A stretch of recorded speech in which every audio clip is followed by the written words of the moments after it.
Okay. Producer gives us the go-ahead, and so we start the episode. And so we start. Welcome back to The Sacred Store, your one-stop shop for all the cultural answers that have eluded you in your life. Once again, as always, I am with let's just say the Mike Myers to my Freddy Krueger. Ladies and gentlemen, Mr. Mojo. And, of course, this is my best buddy, cinephile extraordinaire, Sanjuro, everyone. Yes, round of applause. That's right. Thank you, brother. Thank you. And this is The Sacred Store.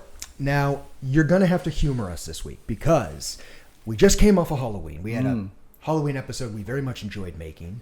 We had a holiday we very much enjoyed together. We went trick-or-treating out in San Ramon, and it was nice. An absolute joy. That was nice. And as a result, we have a little bit of a Halloween hangover, missing the holiday, relishing the holiday.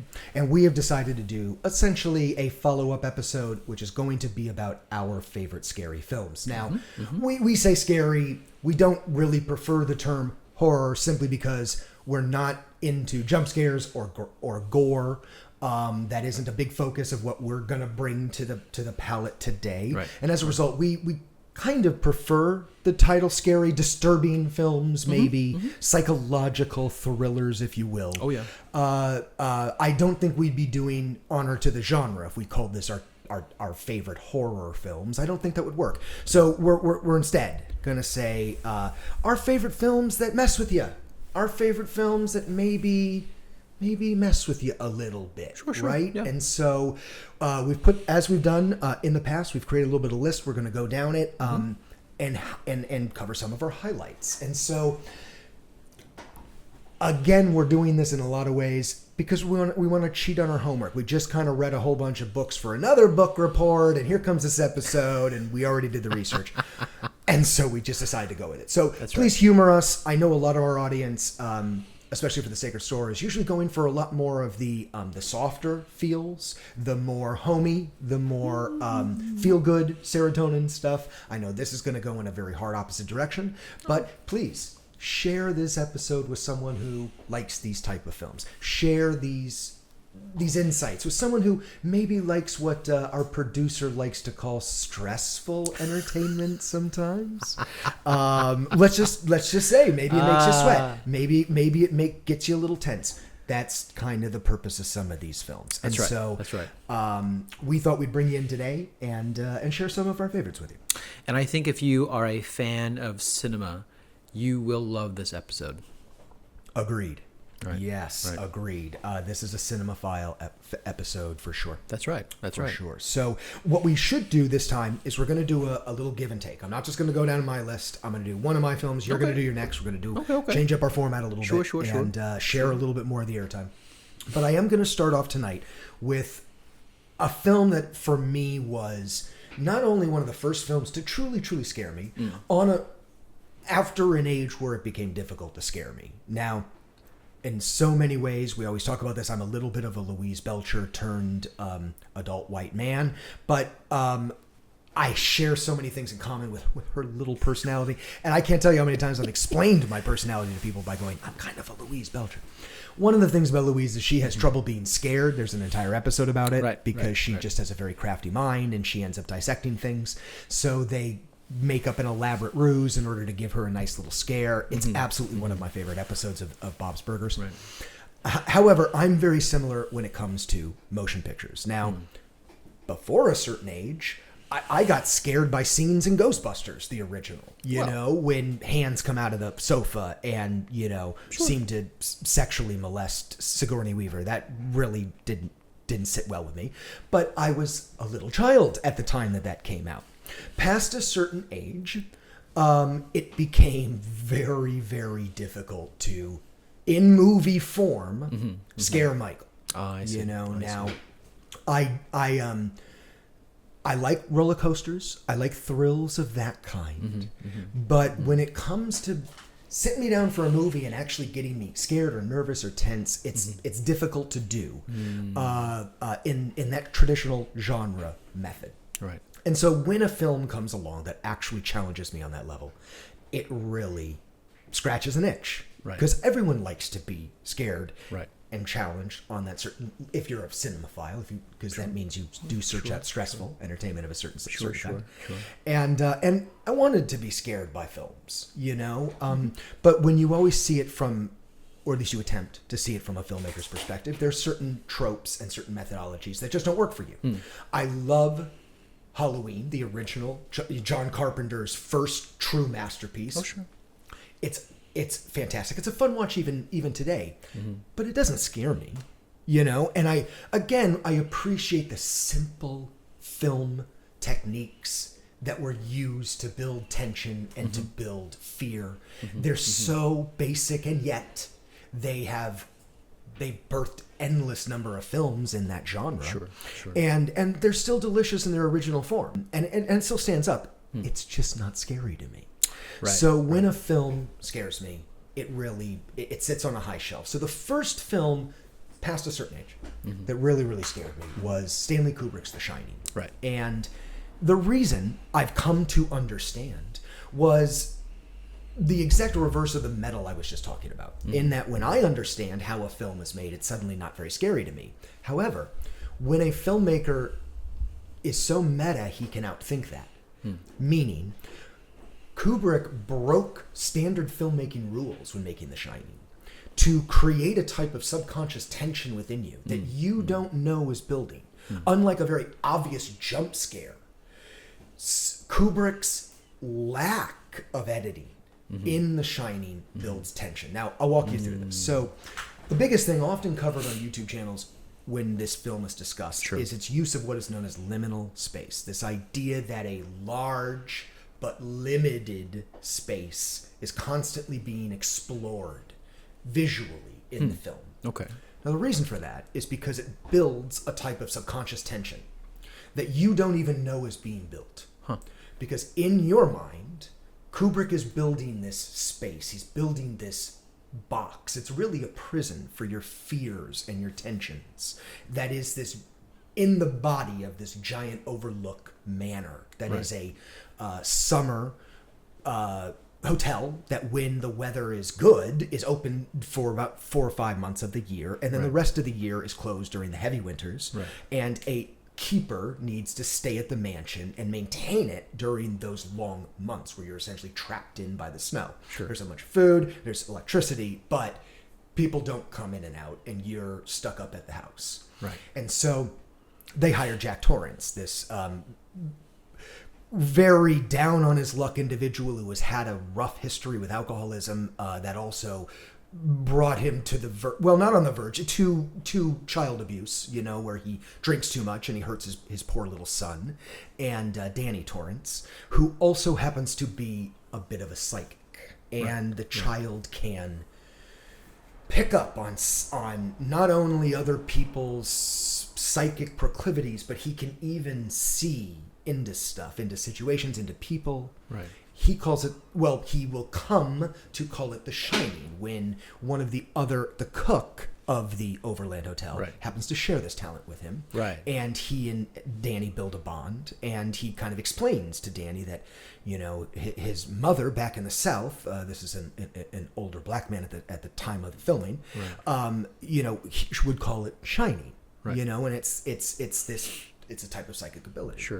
So what Kubrick does, understanding the basis of the structure of the story, is he starts to explore this liminal space. And some of the best examples of it that he does is when little Danny Torrance is riding around in his tricycle through this very large hotel. So he mounted a camera on a dolly just behind this little boy riding us. And you get a child's view of this very empty and very open liminal space. I remember the carpet that was rolling underneath that big wheel.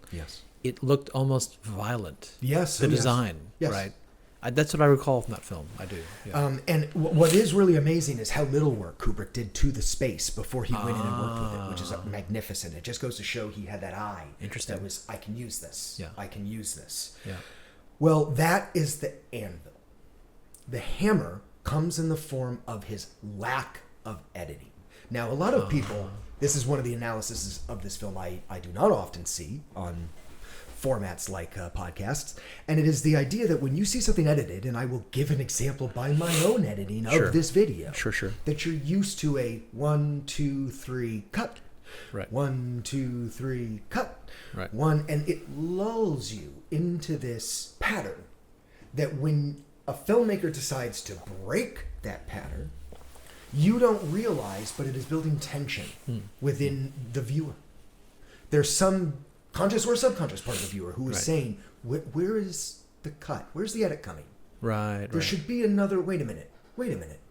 Now, Kubrick doesn't break that law until the worst moment in the script. He does it to create a nexus event in the film, where just as Jack Torrance is going truly mad, and his wife is observing it right in front of her, during dialogue, he violates the 1, 2, 3 cut. So as Jack Nicholson, in one of the greatest performances of his career, starts to utter stuff to his wife as they are trapped in this giant mansion all alone together for months, he starts saying utterances to her that are clearly he is losing his mind. And as he utters them, and there are these moments of their confrontations, moments of tension, where he's literally leaning over the table and confronting her. And as he says these things in this immense performance, Kubrick doesn't cut. He just holds on Nicholson. And some little part of you is desperate for the cut to Shelley Duvall. You want to see her reaction. But you become her as the viewer. Inescapable of the tension in the moment, inescapable of the fact that this man is right across the table from you, and there's nowhere to go. There's no getting out of the mansion. There's no real way to run. And as he loses his mind, it's like being chained to a prisoner who's starting to drown, and you're both swimming. Right. And you know once he dies and he sinks, he's going to pull you down with him. You get that moment when in that... It's that scene is one of those, I could watch it 100 times and it will always terrify me. And that's really scary filmmaking.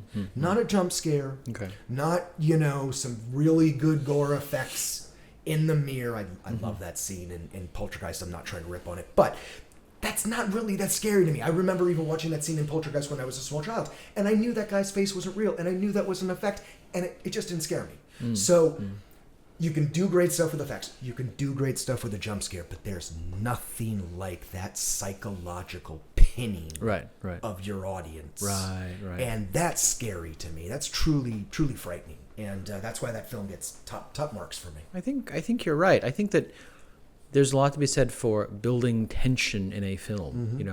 I think one of the we're talking about scary films, but really we might be just referencing emotionally disturbing films. And that's why I also wanted to say scary and disturbing. You'll see by another film later on my list. I don't think you can call it scary. It's frightening in concept, but its execution is disturbing. As such, I have been a fan of emotionally disturbing films for quite a long time. Yes, you have. I remember in high school, one of my favorites was, and it's not on the list, but I'm going to mention it now. Okay. Fincher, Seven. Oh, it is your favorite film. I always talk about it. It is. Now, I should have said this, but we were going to have this. Before this episode, we got in one of our long tenured Fancher debates. Because we share one of our favorite filmmakers. David Fancher is a brilliant filmmaker with a not only tenured career, but an enormous catalog. Right. And you and I happen to be very split down it. You like one film, I like the other. We share a love of the filmmaker, but not necessarily a love of the same films. And what I want to say about that is I was planning on having a future episode where we debate that a little bit. Because your favorite Fancher film is Seven. My favorite Fancher film is Fight Club. And both excellent. Both amazing. Not in any way arguing. But I definitely think that they are seminal statements of different kinds. And at different aspects, And in some ways, I almost feel like Fancher needed Fight Club because he had to rebuild Pitt's career after what he did to it in Seven. Right. All anyone could think of was what's in the box. That's right. Truthfully, it's a crime, in my opinion, still many years later, that Freeman did not get an Oscar, at least a nomination for that film. Okay? He was very good in Seven. It was so good. He made the movie, but he carries it. As a film itself, it's a kind of recreation of how to build discomforting tension slowly throughout a film. Sure. Right. Yeah, every single frame is about the bleakness of the life in the city. You know? Which I found really, really amazing. It's a mise en scène kind of discussion, right? Sure. But that's what we're talking about, right? Yes. Scary films that build this like insane tension until you're biting your nails. That's right. Correct. Right. Yes, that's correct. I was not raised watching many scary films.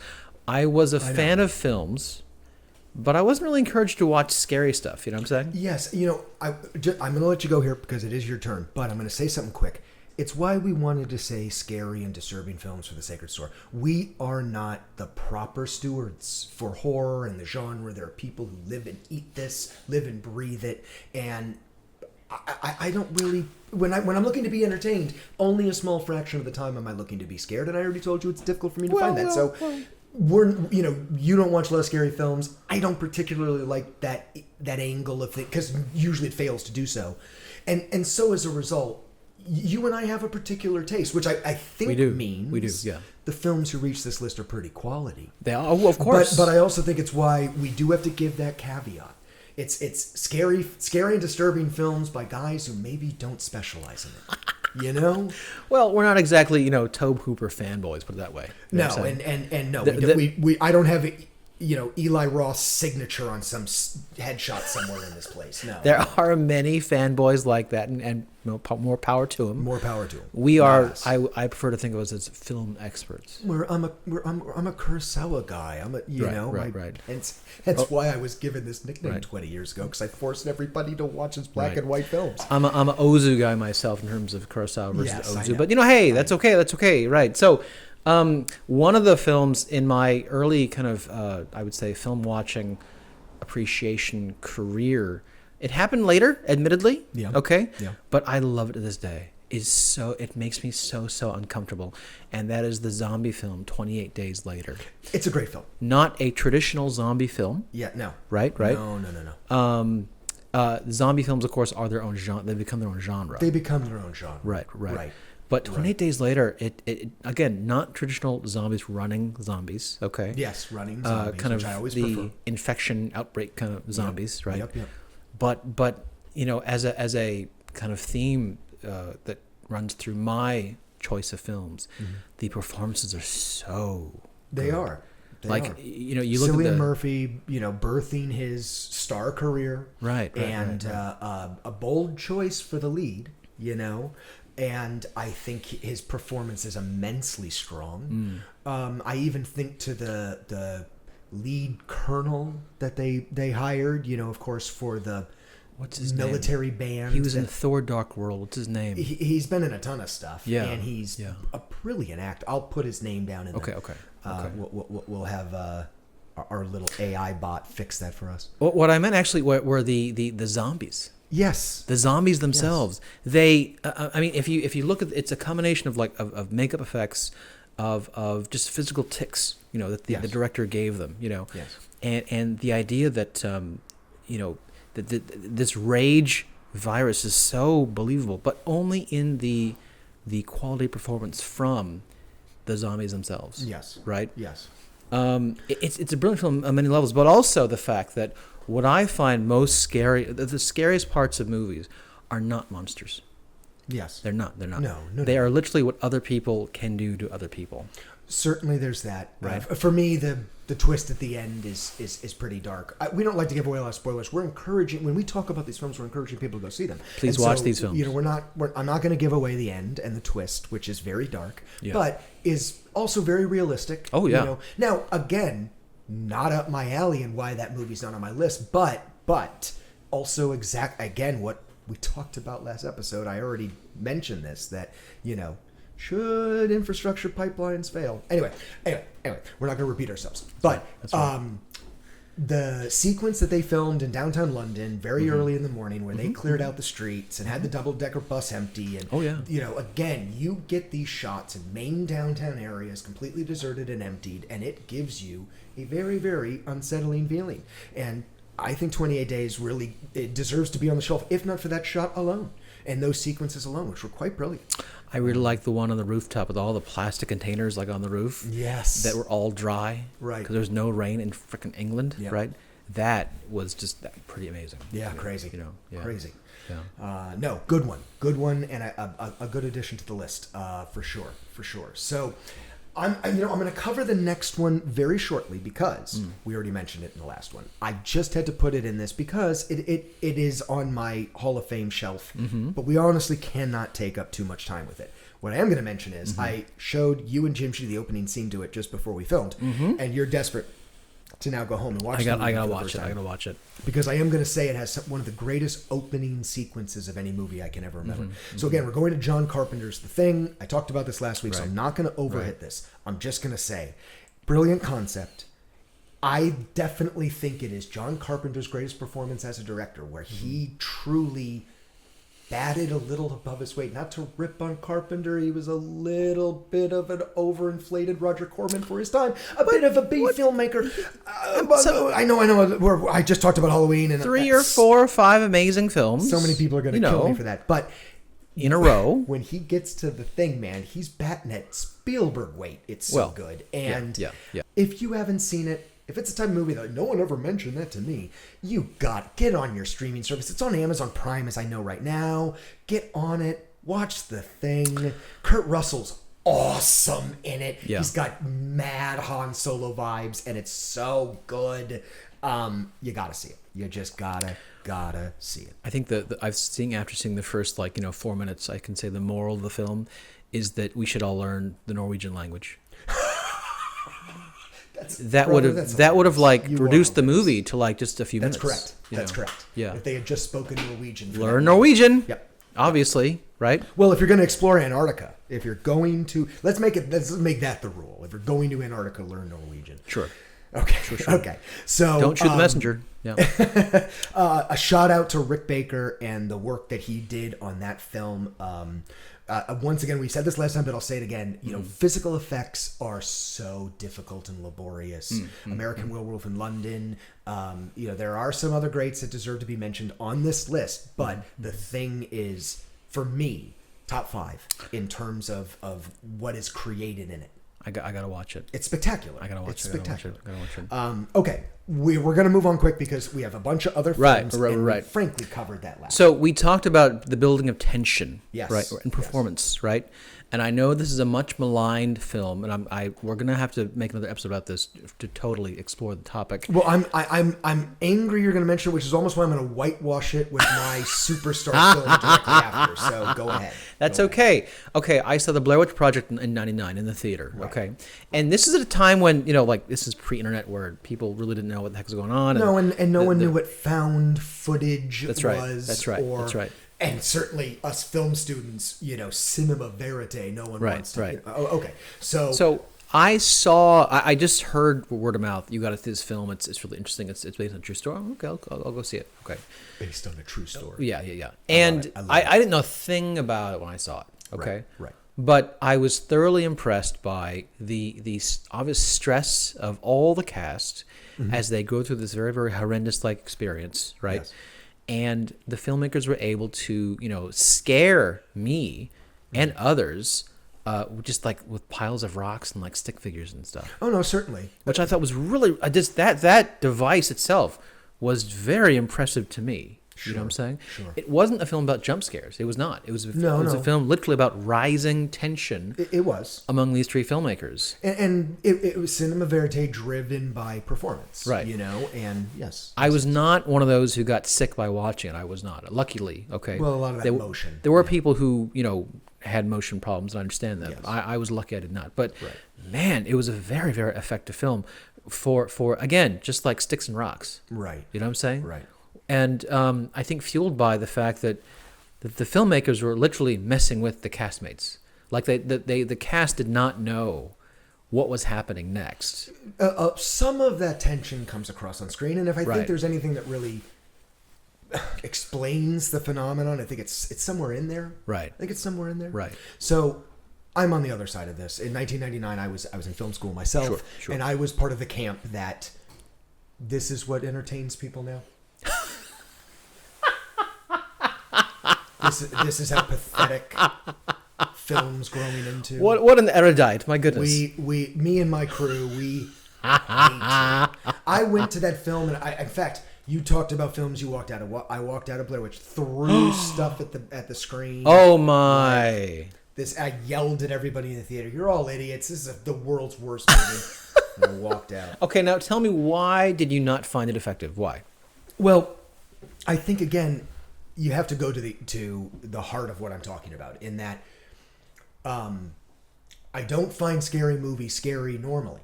Things that terrify normal people, I dissect. Things that scare normal people, I'm telling them, now wait for it, because she's going to close the bathroom mirror and wait for it. Right there.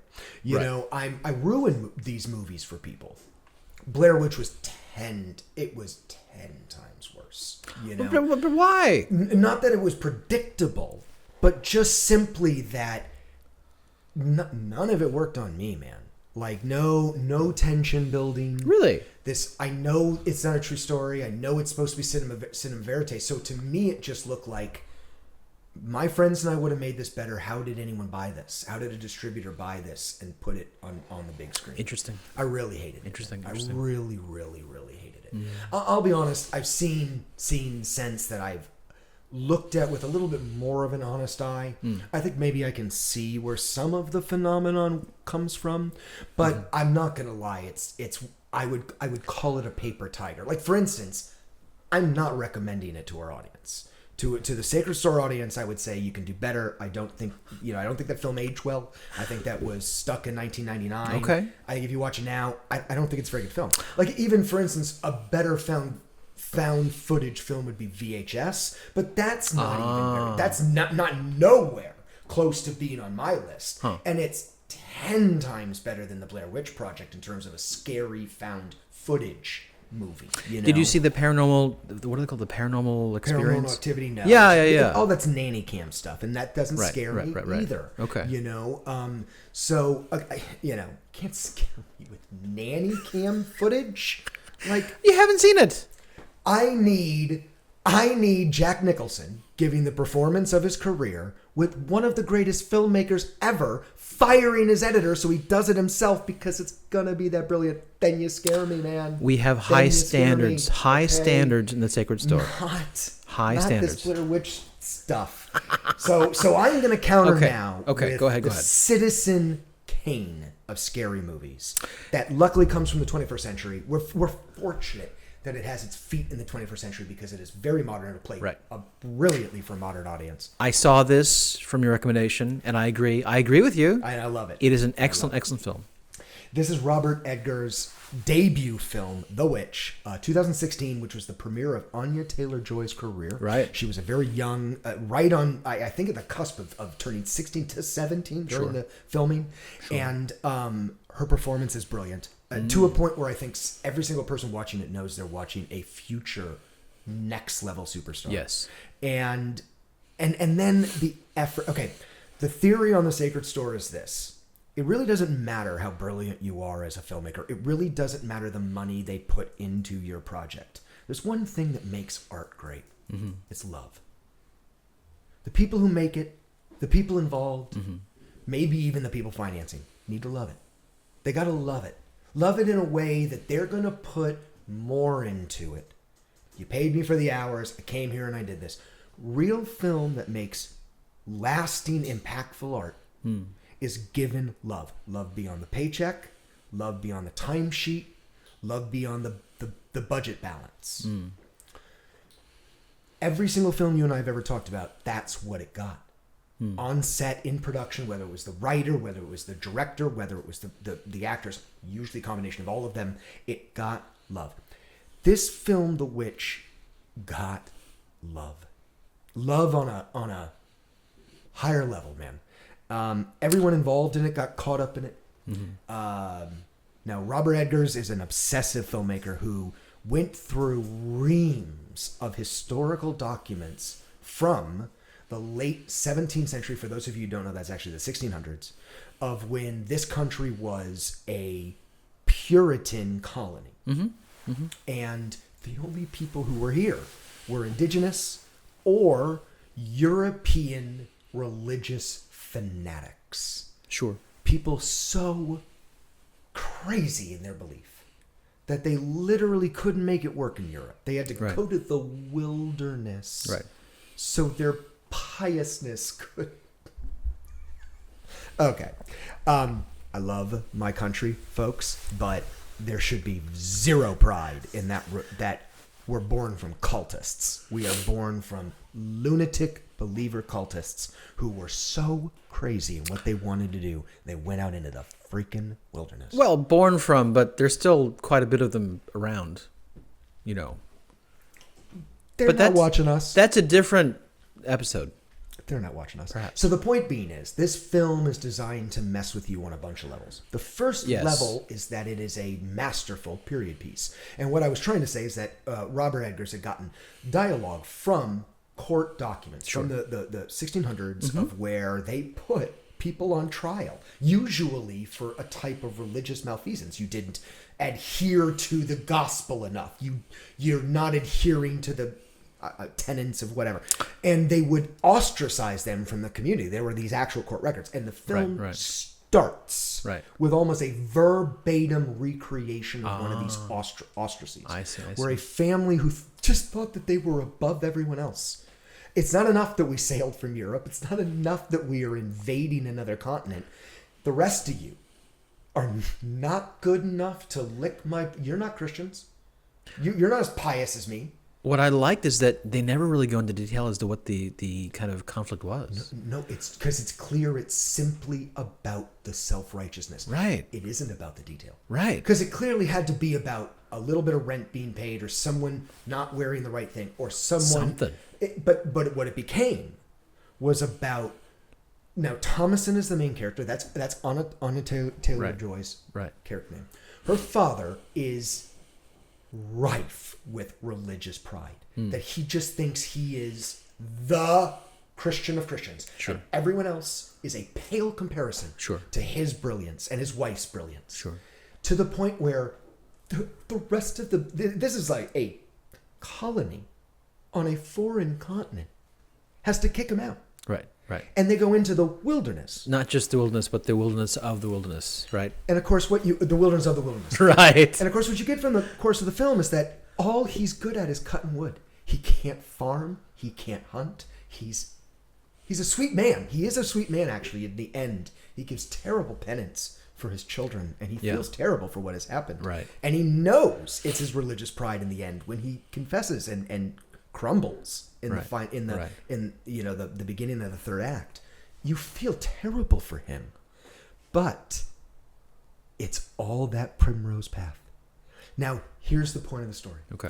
When the story starts, you think you're watching it from a 21st century person's eyes, mocking their simple religious understanding of the world. And what a cage and prison they all build for themselves with their little religion and how simple it is. And you think you're watching it above the whole time. And as the movie progresses, that level... And suddenly you don't know the decisions you'd make. If you were the characters, suddenly there isn't this big distance. Suddenly there isn't this big righteousness that what would I do if I was Tomlinson at that time? This poor little innocent girl, she didn't choose any of this. She didn't even choose to sail from Europe. She's just, and from the first start of the film, her riding on the back of that wagon, she just has almost no choice, no agency in any of this. She's just reacting. And as you start reacting with her, you start on this path that ends, and I'm not going to give it away, but it does not end where you think it ends. And it is one of those great tales where it is I'll admit this, it is a reverse fable. In the most brilliant of possible translations of that term, in that it doesn't go the traditional way, and in the end, you sympathize very much with the narrator. It was not the end I was expecting, admittedly. I want to ask you, but it makes a lot of thought of the ending. Well, the ending makes tremendous amount of sense to me. Yes. Right. Yes. And it's certainly horrifying. I love it. The character she speaks to at the end. Remove thy shift. Thy shift. Yeah, yeah. Would you like the taste of butter? Yeah, oh yeah. I okay, now as she speaks to this character, yes, it was at the same time shocking, but also you did want it to happen. You know what I'm saying? Yeah. So again, it ended, I think, on a perfect note. Not where you wanted it to end. A 21st century place for it to end. Yes, but when you really think about it, very, very complete narrative. Extremely complete narrative. Yeah. The number one thing I extract from it as I'm not going to label myself a feminist or label myself an ally of people of color. I think that's both of those are just too assumptive. I think the term is simply that I am for the freedom of all people as we discover how they need their freedom in the 21st century. And you and I have talked about, and we will cover this more on the store another time, that we are transitioning from the golden rule, which is that you treat other people as you wish to be treated, which is very narrow and based on how you see the world, to the platinum rule, which is you need to treat other people as they request to be treated, which may be very different from how you would want. And you need to respect the request. That's the difference of the modern world. This is a film that is about the platinum rule. And it's about agency. What is the agency of this 16-year-old female on this new continent in the 17th century? What is her? It's zero. Right. And through the progress of the story, she gets agency. And, it's an indictment of the times. More than of belief. And more than of to just sign Satan's book and are you a witch or are you not a witch? It is an indictment of the times. Sure. You raise me as a 17th century woman, I'm becoming a witch. Without a doubt. Without a doubt. I'm not being anyone's servant. I'm not going to be beaten and scrub floors. I'm becoming a witch. Not that that's what happened, internet folks. You should see the movie yourselves. Okay? See the movie yourselves. I might have to edit this out. Uncle Sanjuro just made a little, he hypothesized. Okay. I might have to edit this No. I was talking about what I would do. Right. Yeah, okay. All right. If you're talking feminist, scary movies, I do recommend you check out Babadook again. It's good. It is good. I have to admit, I've not seen it in its completion, but I've seen several sequences. And they're strong. They're very strong. Right. See it with a metaphoric lens. Okay. And you'll appreciate it. I know you will. Well, you know what I do like? I like a good audio scare. Ooh, audio's Babadook's best. Strong. Yes. That child saying those words is very frightening. Yeah. Very, very disturbing. And whoever captured that take and whoever... Strong work. Strong work. Oh, yeah. Yes. Definitely see it. Definitely see it. For sure. Okay, your next one. So other films I've seen, again, disturbing films. I do love a good, tension-filled, disturbing film. Mm-hmm. As far as scary films still go, like we're talking about, I was a big appreciator of the Japanese horror films that came over, for a time. Yes, let's talk. The Ring, or rather Ringu series, yes, right? Yes, very strong. Ju-on, or otherwise known as The Grudge. The Grudge. Right, those were good also. Yep. Dark Water. These were all remade, in America for American audiences, now, of course, right? My zombie guy, Train to Busan. Train to what? Did I get the city wrong? I'm sorry. You're right. It is Korean. It's Korean. I have not seen Train to Busan. Okay, because that's high level zombie stuff. Really? High level zombie stuff. I'm surprised you haven't seen it. I love zombie stuff, yes. But the Asian zombie stuff that I've seen it's not been great. See, that's why I had to say because that's the premier Asian zombie film. Train to Busan. It's a whole franchise. Oh, there's multiple films. Like the first was the first one, which is a guy and his daughter catching a train during a zombie apocalypse. Oh. But it's great. No, it's I've seen several sequences from it. It's real strong. Okay, zombie guy. Let's branch off for just a minute. Zombie guy, I love it. Shaun of the Dead. Oh, brilliant film. It's a masterpiece. Brilliant. It's an absolute masterpiece. Now, Walking Dead. Well, I was a huge Walking Dead fan for many years. Okay. And then they killed my favorite character. Yeah, I know. And I never quite got over it. Well, okay. Now, I am such a jerk. I got into the Walking Dead so far past Mark of Mouth that I got in on Daryl Dixon as he was going across the ocean to France. I haven't even been to that part yet. And you haven't even seen that yet. And I liked that. I really liked. There's one season of him going over to France, and there's a new one. There's all these offshoots now, right? And it's called the Book of Carol. And that's the second season of Daryl Dixon. And Interesting. Again, these are all based on the graphic novels from the same original creators. Sure. They're very strong. I got to admit, I really liked the European stuff. That stuff I really enjoyed. Again, the Walking Dead stuff, it's all about, the horrible things that people will do to each other in times as they survive. Exactly. Yeah. You mentioned Korea, right? I will see Train to Busan. I will. Yes. I will say, I'm very happy to say, well, not very happy, but the most disturbing film I've ever seen in my life was a Korean film. There was a time when Korean movies were very, very well known for how twisted and weird they were. Yes, I know. Well, because of Han.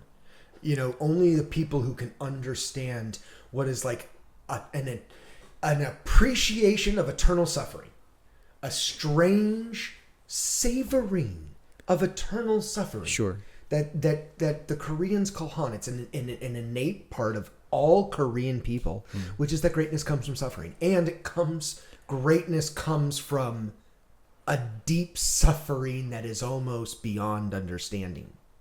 It sounds almost Japanese. No, here's the thing. It's beyond Japanese because it is what the Japanese inflicted on the Korean people after multiple invasions and multiple, essentially, slavery states that Korea was put through. Oh, I see. That for 400 years, the great resources of Korea didn't go to the people of Korea. And when you suffer for that much and for that long, I see.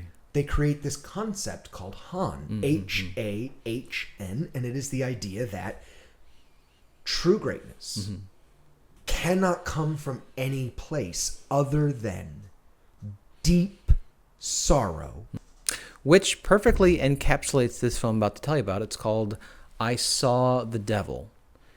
I saw this film at a screening for film critics in San Francisco.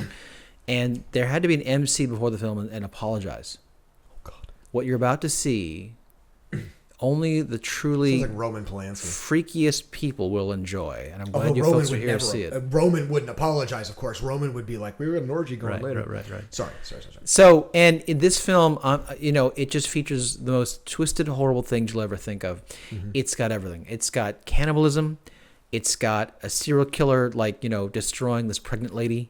It's got, the detective husband out for vengeance, fitting the guy with a sensor that he forces the guy to swallow so he can follow him around the country and torture him, right? It's got, the most horrible things you can imagine. If you're really, really into, disturbing, visceral films, you might want to see it, but, I'd recommend something maybe a little. I'm skipping that one. Yeah. It's okay. Skipping that. That's okay. I would never make the kid in the chair see it. It would screw him up for life. But yeah. But yeah, definitely extremely disturbing, right? Sure. But I again, as far as scary films go, I never embraced the whole Freddy Krueger stuff, the Michael Myers, the. It was more about. I'll tell you a little fantastic secret that has always worked for me, which is that the old films, I told you, normal horror films don't scare me. So obviously the tropey ones, the ones that found did, don't really do much for me. Right. However, the original Friday the 13th, if you are going to spend time in a cabin in the woods, watch that movie. Because what's scary about it, have you seen that film, the 70s film? Okay. All right. Fine. There are some decent physical effects in it, but that's not what's frightening about the movie. Okay. What's frightening about the movie is that the movie is comprised of a ton of voyeuristic shots of people in cabins in very low light in the woods at night. Now, nothing happens. They're not killed at that time. They're making coffee, but what it's clear is that when you're in the woods at night in a cabin, someone could be right outside, standing next to a tree and watching everything you do, and you would have no idea. Oh, interesting. And the movie has these camera angles where that's whole scenes. I mean, I'm describing 20 minutes of the original 1974 classic. Sure. Of just they set up a camera in the woods. They had someone inside in a cabin do stuff, and they just filmed it through the windows. Oh my!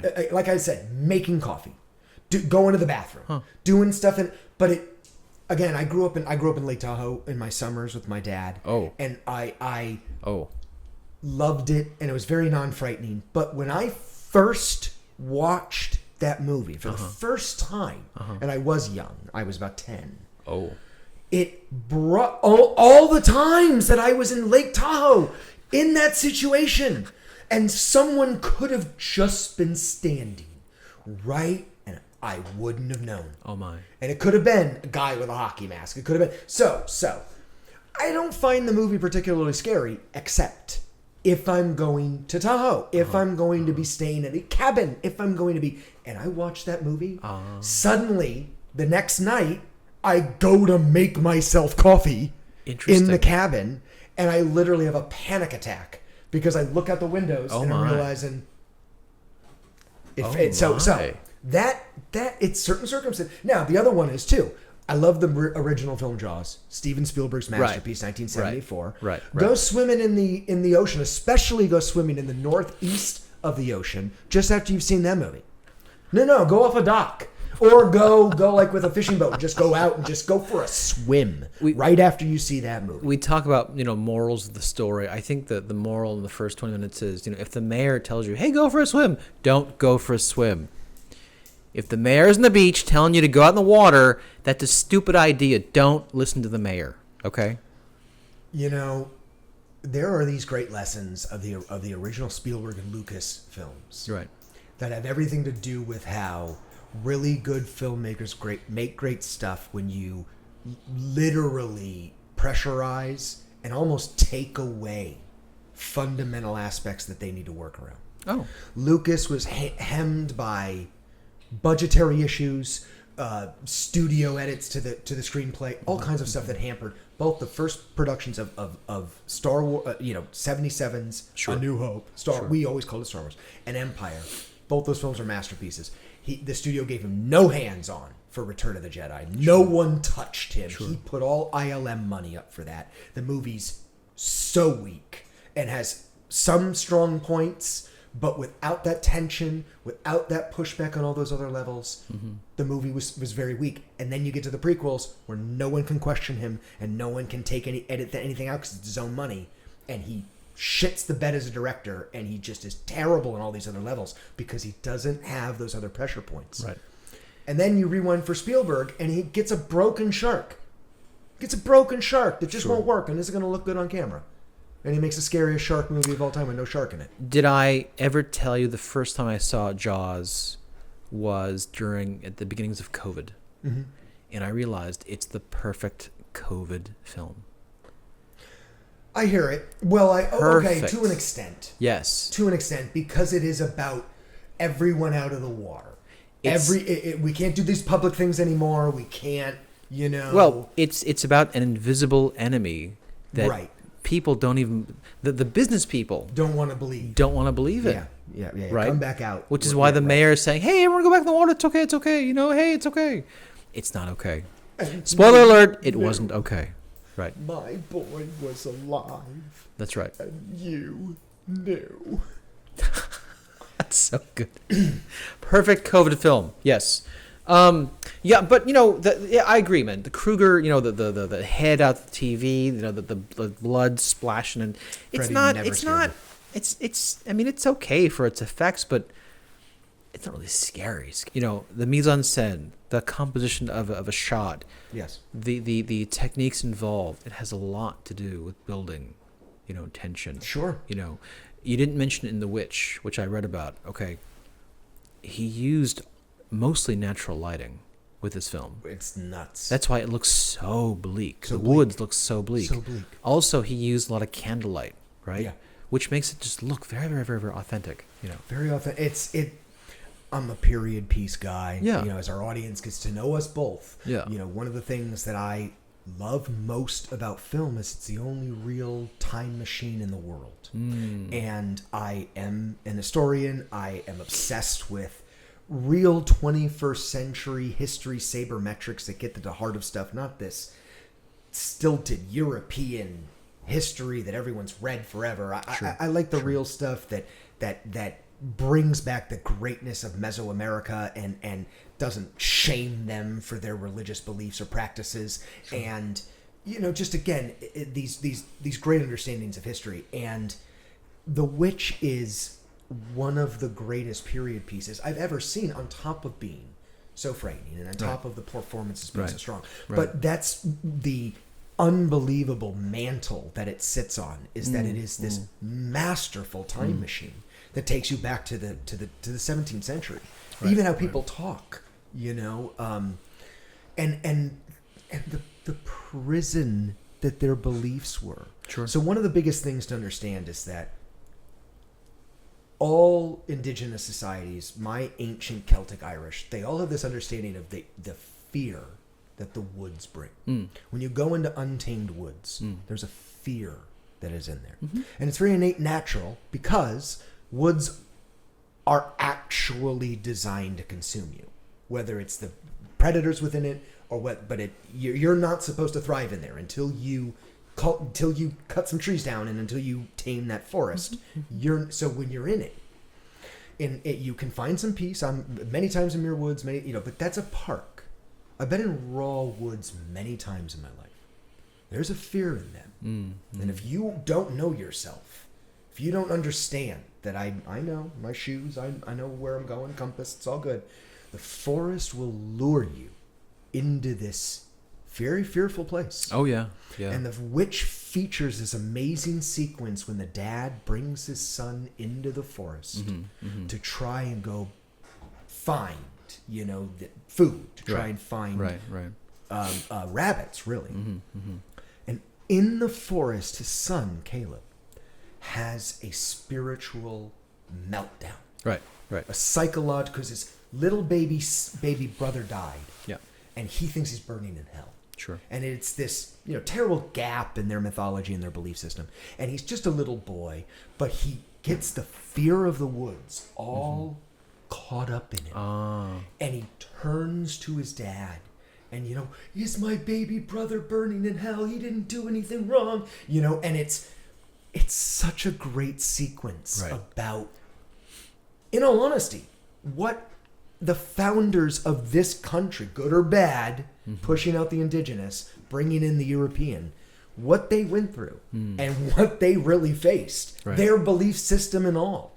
And it's terrifying. Right, true. Without the witch, without any other malignant forces, without any other pushback, just the simple us against the wilderness and our weird belief systems. Right. That in and of itself is a prison. It's about what people do to other people and themselves, which makes it so scary. It's never the other forces. It's never the other things. Your description reminds me of, I missed a lot of great films, maybe. I want to find more films like The Witch that are contemporary that I've missed. Well, that's what you got me for, brother. There is another film which I've been meaning to see about, and it's based on the forest of Aokigahara. You know what this is? No. Talk to me. It's a famous suicide forest in Japan.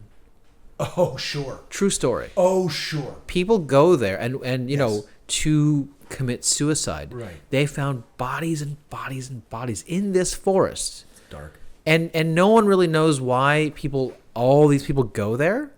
I mean, you're going to do suicide. Okay, there's many ways to do it. Okay. But in Japan, people go to this forest. And they continue to find people in this forest. That's so crazy. And there's a film based on this concept. See, because, okay, what we've come to understand now, another stuff we're always sharing ourselves with our audience. I'm a tree guy. My religion is trees. I grow trees. I worship trees. Right. I pray to trees. Right. Trees, when they grow in a forest, become a single entity. They all share roots. And they share sugars, and they share phosphorus, and they keep each other alive. Sure. When one tree struggles, the other trees pump him with sugar and nutrients, and they keep him alive. They've even found many times through forestry, when you cut a tree down, the stump will be kept alive by the rest of the forest for many, many, many years. That's crazy. So, what is that forest in Japan? Is it calling to people? What are those trees asking for? I don't know. That's so strange to me. Yeah. Because it's real. Like, a movie aside, that's very real. It's a very true story. And one, it's a byproduct of the culture that it's from. So Japanese culture is very fatalistic. It's very all or nothing. Sure. You either succeed or you don't. And if you don't, you may as well end it. Sure. And thank you. And as a result, suicides are very, very high. And but yeah, what is it about that forest? That's crazy. Aokigahara is the name. We got to look in. We'll have a follow-up about this because that's fascinating. Yeah. That's fascinating. A film was made about this. I want to find more films like this, okay? Oh, yeah. I had no idea The Witch existed. I want to find more. I got all kinds of stuff for you. One on my list here. Yeah. I showed you the opening scene, too, as we went to this, and it scared the kid. And it's Darren Aronofsky's Requiem for a Dream. And this is why we wanted to say disturbing films today, 'cause it's not scary. Sure. It's a film about drug use. And it's based on a book that was written in the 70s. Aronofsky produced this in the late 90s. I believe it was 99 or maybe it was 2000. No, 2000. In that window. It was 2000. It's in that window, okay? Yeah. And he had done it right on the tail end of him remaking and publishing a student film that he had done called Pi. Pi was a remake? Well, it's not a remake. It was that he had made a version at NYU that wasn't good enough for full level distribution. Right. They didn't think it was strong enough to take on the festivals. Right. So he got some additional financing, and he reshot stuff, and he re-edited it. That's the edit everyone's ever seen. And that's Pi. And Aronofsky was this darling for a while. Sure. They threw him some money, and with that financing he made this movie. Now, one of the things I want to point out about Requiem for a Dream that I've always really talked about, what did I just say? A film isn't good unless it gets love. Right. Again, this is a loved film. Aronofsky's a very intelligent man, and he knew that this was it. He got to the big leagues. Now is the time to go 4 for 4. Now is the time to get a grand slam. Now is the time. If you look at the end credits of Requiem for a Dream, it has about 1 million thank yous. Really? He had to not only call in every thank you, every favor he ever had in life, every relative of his had to do so. Every person he ever went to school with had to do so. Can we use your school? Can we use your home? Can we use your car? Can we use your... so that he could scrape together the money he had to pay the talent. It was Leto and Connolly and Keith David is in that movie and in one of his greatest performances of all time.